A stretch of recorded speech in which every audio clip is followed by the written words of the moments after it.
कैसे हैं आप लोग।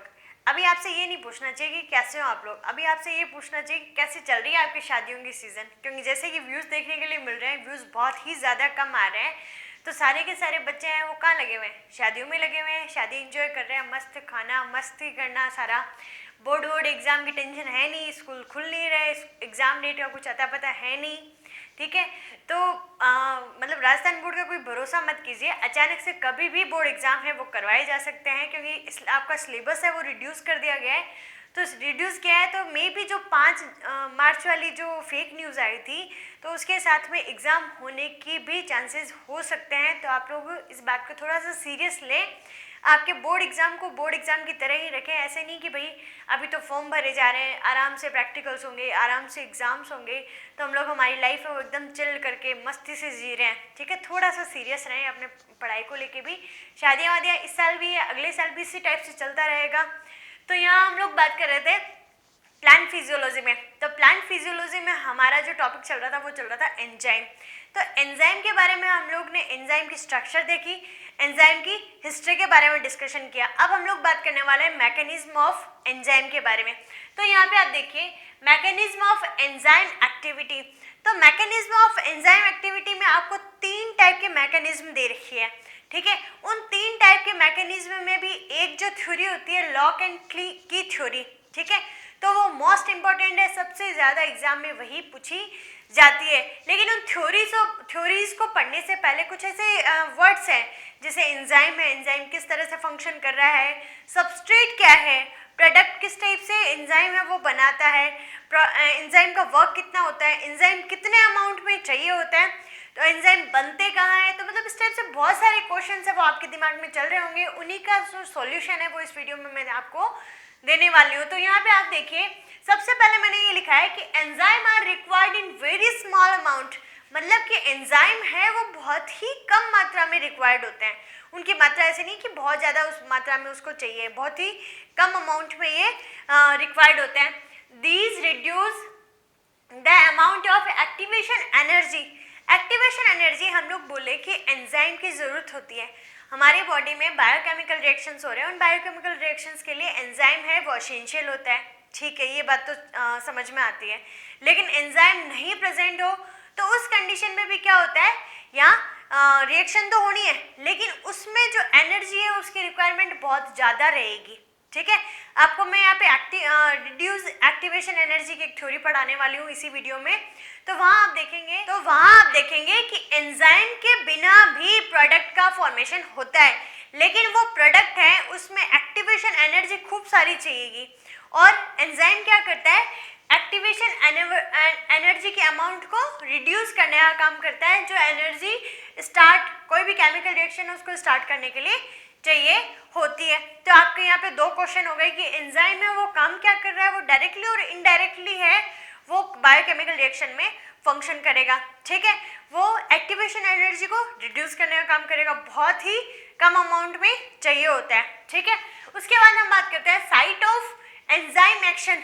एंजाइम है वो कहाँ काम करता है, एंजाइम का फॉर्मेशन है वो कहाँ पे होता है। तो एंजाइम का फॉर्मेशन हमारी बॉडी में ही होगा, सेल में ही होगा, ठीक है।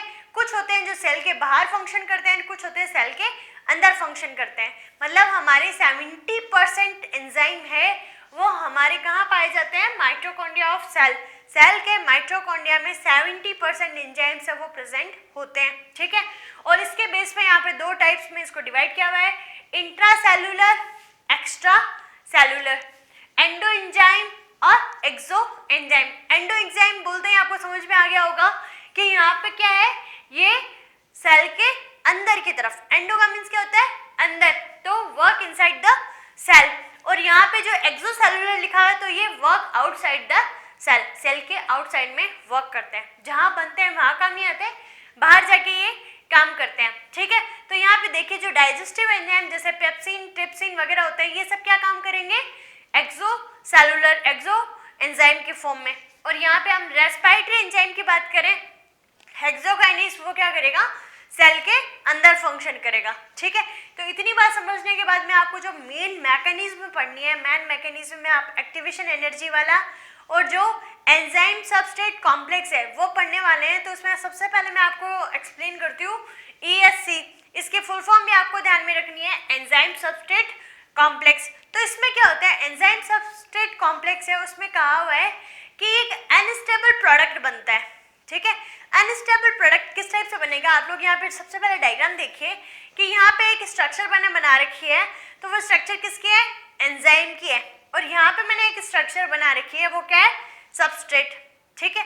मान लो कोई भी जो बड़ी चीज है उसको तोड़ना है, ठीक है, एक बड़ी चीज है, वो बड़ी चीज क्या है, सबस्ट्रेट है, और उसको छोटे छोटे प्रोडक्ट्स में तोड़ना है, तो वो यहाँ पे प्रोडक्ट्स होंगे। और ये वर्क कौन कर रहा है, एंजाइम कर रहा है, ठीक है। तो ये एक एंजाइम है, इसकी एक स्पेसिफिक सी स्ट्रक्चर आपको दिखाई दे रही होगी, ठीक है। ये स्पेसिफिक स्ट्रक्चर मैंने इसलिए बनाई है कि जैसे पर्टिकुलर एक ताला है, उसकी एक ही चाबी होती है, हम कोई दूसरी चाबी से उस ताले को नहीं खोल सकते, उसी तरह से एंजाइम का नेचर है वो भी क्या होगा, स्पेसिफिक होगा, ठीक है। कि भाई वो जो मैंने माल्टोज सुक्रोज वाला आपको एग्जांपल समझाया था, तो उसी टाइप से आपको ध्यान में रखना है। बाकी जो मैं की एंड लॉग थ्योरी समझाऊंगी उस टाइम भी आपको अच्छी सी चीज समझ में आ जाएगी। अभी आपको क्या समझना है कि एंजाइम क्या है, सबस्ट्रेट क्या है, ठीक है। आपको एक येलो स्ट्रक्चर दिखाई दे रही है, एक ब्लू स्ट्रक्चर दिखाई दे रही है, एक पिंक स्ट्रक्चर दिखाई दे रही है। जो पिंक स्ट्रक्चर है वो क्या है, या एंजाइम है, और येलो और ब्लू जो आपस में जुड़े हुए हैं वो क्या है, सबस्ट्रेट है, ठीक है। और ये जो खाली पोर्शन है, इस खाली पोर्शन को क्या कहा है, एक्टिव साइट का है, ठीक है। कल मैंने आपको बताया था कि एक्टिव साइट्स कहाँ प्रेजेंट होते हैं, एपो एंजाइम में प्रेजेंट होते हैं, और वहाँ पे एपो एंजाइम था वो किसका बना हुआ था, पूरा का पूरा प्रोटीन का बना हुआ था। तो एक्टिव साइट को ही हम लोग देख सकते हैं, एक्टिव साइट क्या है, स्पेसिफिक रीजन इन एंजाइम है भाई, स्पेसिफिक रीजन, खाली पोर्शन है यहाँ पे। उसके बाद में लिखा है has a specific type and number of amino acid.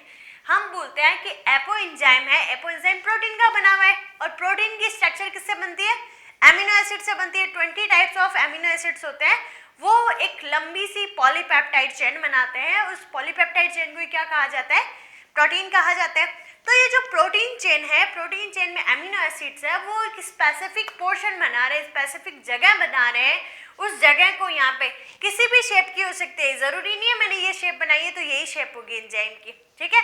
हम लोग किसी भी शेप का बना सकते हैं, लेकिन उसमें ये चीज है वो फिक्स जानी चाहिए, ठीक है। सबस्ट्रेट है वो एकदम फिक्स जाना चाहिए। जैसे चाबी है, तो आप अलग अलग प्रकार के ताले दिखते हैं, उनकी अलग अलग प्रकार की चाबी होती है, ठीक है।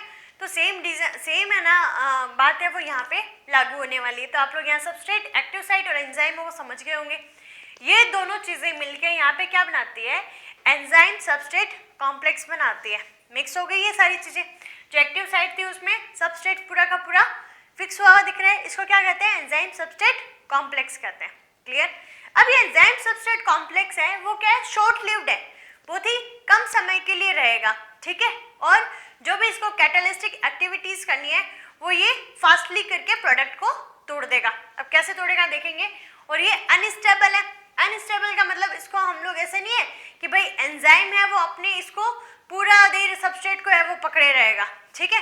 वो क्या करेगा, सबस्ट्रेट को हाथों हाथ है वो प्रोडक्ट में तोड़ देने का काम करेगा। तो हुआ ना शॉर्ट लिव्ड और अनस्टेबल, अनस्टेबल और शॉर्ट लिव्ड होने का प्रोडक्ट को इसने अलग अलग कर दिया, येलो पोर्शन अलग, ब्लू पोर्शन अलग। यहाँ यदि आपको क्लियरली डायग्राम नहीं दिखाई दे रहा है लाइट के कारण, तो आप लोग टेलीग्राम पे जो पिक्चर्स डालते हो उन पिक्चर्स को आराम से आप देख लीजिएगा, आप उससे नोट्स है वो अपने प्रिपेयर कर लीजिएगा। ये प्रोडक्ट्स हो गए, और एंजाइम देन वापस फ्री। ऐसे नहीं है एंजाइम कि भाई मैंने तो सिर्फ एक काम करना था, एक सबस्ट्रेट को तोड़ना था, उसके बाद में मैं कोई भी काम नहीं करूँगा। एंजाइम फ्री है क्योंकि बहुत सारी चीज़ें हैं वो हम लोग कॉम्प्लेक्स है, पूरा दिन खाने का काम करते हैं, चलने का काम करते हैं, ठीक है। तो पूरा दिन खाएंगे तो डाइजेशन भी तो होगा, पूरा दिन सांस ले रहे हैं तो रेस्पिरेशन भी होगा। तो ये सारे के सारे एंजाइम्स हैं वो क्या करेंगे, इन सब चीज़ों को तोड़ने का काम करेंगे। तो जिस टाइप से यहाँ ये फ्री था उसी टाइप से यहाँ पे ये क्या हो गया, फ्री हो गया। तो यहाँ पे जो एक्टिव साइट है वो वापस कैसी होगी, फ्री होगी। और एक्टिव साइट है वो एक एंजाइम पे एक ही हो, ये जरूरी नहीं है, मोर देन वन भी एक्टिव साइट हो सकती है। तो आई होप आप लोगों को यहाँ पे एंजाइम सबस्ट्रेट कॉम्प्लेक्स है वो समझ में आ गया होगा, और एक्टिव साइट है वो क्या है वो समझ में आ गई होगी। हम लोगों ने कल एंजाइम के स्ट्रक्चर की बात की थी, तो एंजाइम के स्ट्रक्चर में कहा था कि सिंपल एंजाइम है, पेप्सिन वगैरह, ठीक है। तो ये क्या होते हैं, सिर्फ प्रोटीन के बने हुए होते हैं, लेकिन मोस्टली सारे जो एंजाइम देखने के लिए मिलते हैं वो कैसे होते हैं, कॉन्जुगेटेड होते हैं, जिनको होलो एंजाइम कहा था। और होलो एंजाइम दो पार्ट्स में डिवाइड थे, एपो एंजाइम और कोफैक्टर। ठीक है, तो एपो एंजाइम वाली जगह क्या होता है, एक्टिव साइट है वो प्रेजेंट होती है। तो ये चीजें आपको सबको ध्यान में रखनी है, आप लोग इनके नोट्स बना लीजिए। आगे जो हम लोग थ्योरीज पढ़ने वाले हैं वो थ्योरीज मोस्ट इम्पॉर्टेंट है। की लॉग थ्योरी पढ़ेंगे उसमें हम लोग, और एक्टिवेशन एनर्जी के लिए थ्योरी पढ़ेंगे। तो बच्चों अभी तक हम लोगों ने जो डिस्कशन किया वो डिस्कशन था एंजाइम सबस्ट्रेट कॉम्प्लेक्स के बारे में और एक्टिव साइट के बारे में। यदि ये दोनों चीजें आपको अच्छे से समझ में आ गई तो आपको आगे जो एंजाइम के मैकेनिज्म है उसको समझने में परेशानी नहीं होगी, आपको इजीली वो चीजें समझ में आ जाएगी।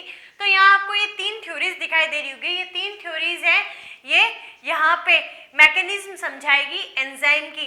तो यहाँ पे इनको दो पार्ट्स में डिवाइड करते हैं। एक फर्स्ट पार्ट है वो क्या है, formation of enzyme substrate complex, उसमें दो थ्योरीज दे रखी है। और एक पार्ट आपके है लॉवरिंग ऑफ एक्टिवेशन एनर्जी। तो सबसे पहले हम लोग बात करते हैं जिसमें एंजाइम सबस्ट्रेट कॉम्प्लेक्स का फॉर्मेशन होता है। तो सबसे पहले जो एंजाइम सबस्ट्रेट कॉम्प्लेक्स का फॉर्मेशन हो रहा था वो कौन सी थ्योरी में हो रहा है, लॉक एंड की थ्योरी। लॉक एंड की थ्योरी सबसे इंपॉर्टेंट है, सबसे ज्यादा बार पूछी जाती है और सबसे पुरानी थ्योरी है, तो इसको हम ओल्ड थ्योरी भी कह सकते हैं। और लॉक एंड की थ्योरी है वो डिस्कवर कितनी यहाँ इमिल फिशर ने। तो इमिल फिशर का नाम आपको 1 नंबर के क्वेश्चन में भी मिल सकता है, और चाहे तो ये पूरी की पूरी थ्योरी आपको 2 नंबर में पूछी जा सकती है। तो इमिल फिशर ने 1898 में थ्योरी दी थी, और उन्होंने कहा कि जैसे मैंने आपको समझाया था कि एक ताले की एक स्पेसिफिक चाबी होती है, तो उसी टाइप से जो ताला है वो एंजाइम का काम कर रहा है, और जो चाबी है वो चाबी किसका काम कर रही है, सबस्ट्रेट का काम कर रही है। तो यहाँ पे देखिए ये आपको स्ट्रक्चर दिखाई दे रही है, ये क्या है, एंजाइम है, और ये ऊपर की तरफ ये दोनों क्या हो गए, सबस्ट्रेट हो गए। तो यहाँ पे मैंने लिखा है substrate entering active site of enzyme. समझ में आ गया आपको कि एक्टिव साइट ऑफ एंजाइम के अंदर सबस्ट्रेट है वो क्या कर रहे हैं, एंटर कर रहे हैं। देन उसके आगे वाली प्रोसेस क्या होगी कि एंजाइम सबस्ट्रेट कॉम्प्लेक्स है वो बन गया, ठीक है। अनस्टेबल होता है वो हाथों प्रोडक्ट बना देगा, ठीक है। तो ये क्या करेगा, कैटेलिस्ट एक्टिविटीज एक्टिव करेगा और इनको प्रोडक्ट में चेंज कर देगा। अब आप कहोगे कि मैम डायग्राम दोनों एक जैसे दिख रहे हैं, आप लोग टेलीग्राम पे देखेंगे तो यहाँ पे मैंने जो कलर्ड बनाया है, तो यहाँ पे मैंने व्हाइट चौंक से बनाया है, तो आप लोग को दिखेगा यहाँ पे एंजाइम प्रोडक्ट कॉम्प्लेक्स, ठीक है। उसके बाद में क्या होता है, एंजाइम है वो तो नीचे ही रह जाएगा, और जो प्रोडक्ट है वो क्या हो जाएंगे, यहाँ से रिलीज हो गए। तो यहाँ पे देखो product living active site of enzyme, enzyme से क्या हो जाएंगे, एक्टिव साइट से ये लीव कर जाएंगे प्रोडक्ट, ठीक है। तो ये आपकी रहेगी लॉक एंड की थ्योरी। यदि ये डायग्राम में आप अच्छे से एक्सप्लेन करके आते हैं, और इमल फिशर का नाम आपको बिल्कुल भी नहीं भूलना है, इसी नाम के आपको नंबर मिलने वाले हैं। ये चीज़ तो बहुत ही ज़्यादा इजी है, ठीक है।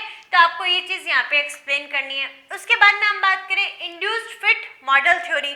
तो ये थ्योरी है, आपको यहाँ पे याद रखना है कॉजलैंड का नाम। ये किसने दी थी, कॉजलैंड ने दी थी, और 1966 में दी थी। अब हम यहाँ बात करते हैं कि यहाँ पे जो एंजाइम है फिक्स करने वाला है सबस्ट्रेट को, तो उसकी स्पेसिफिक स्ट्रक्चर होती है, उसके अंदर आके ये फिक्स हो जाता है।